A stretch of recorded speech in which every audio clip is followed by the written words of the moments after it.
Hi guys, what are we gonna do today? Today we're gonna do something a little different. Look at this, doesn't it look kind of like a floating frame? And you can put any fun images or pieces inside.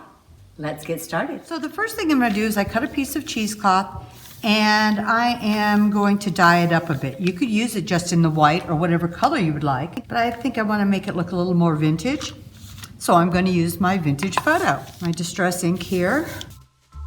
Spray it up a little. And while we're working on our next part, we'll let this dry. This is the laminating sheet I'm gonna be using. They sell them bigger and smaller, but this is the size I'm gonna use. So I thought this flower would look really nice and maybe one of the leaves coming off. And I'm gonna fussy cut this.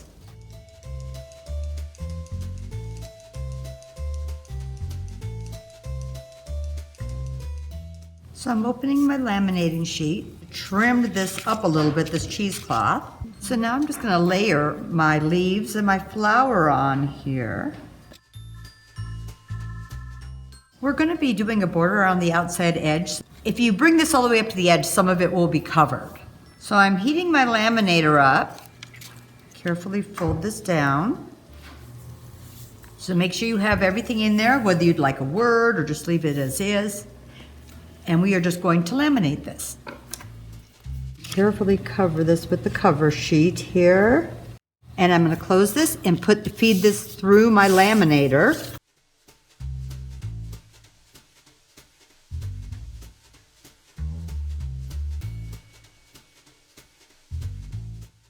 This looks like a window. Let's put our frame around this now. So after we've laminated this, we're going to put a frame around it. I cut 4 strips of book paper. And this is like 6 inches long, so I cut it just a little bigger than that and 1 inch wide. So what we're going to do is just fold all of these strips in half. So all these pieces will be the sides for the frame around this laminated flower. We can start distressing the edges on these before we even glue it down.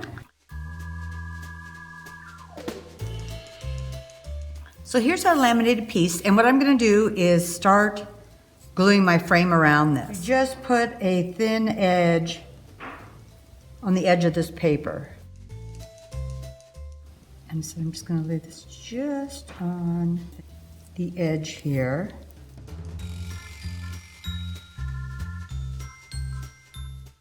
Do this side next.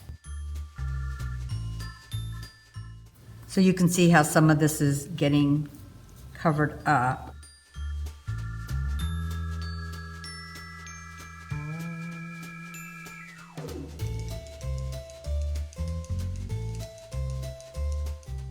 I'm going to trim these extra pieces off the edges of this frame.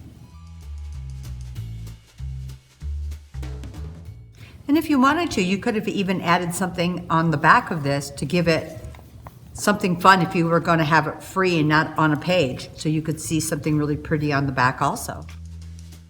There you go. So I hope you thought this was easy. You will need a laminating machine for this project. But I'm going to be excited to try some other things in there, like actual dried flowers and other pieces that I can put inside of here besides just paper. Hope you guys give this a try. If you come up with some fun ideas, I'd love to see them. But whatever you do, have fun.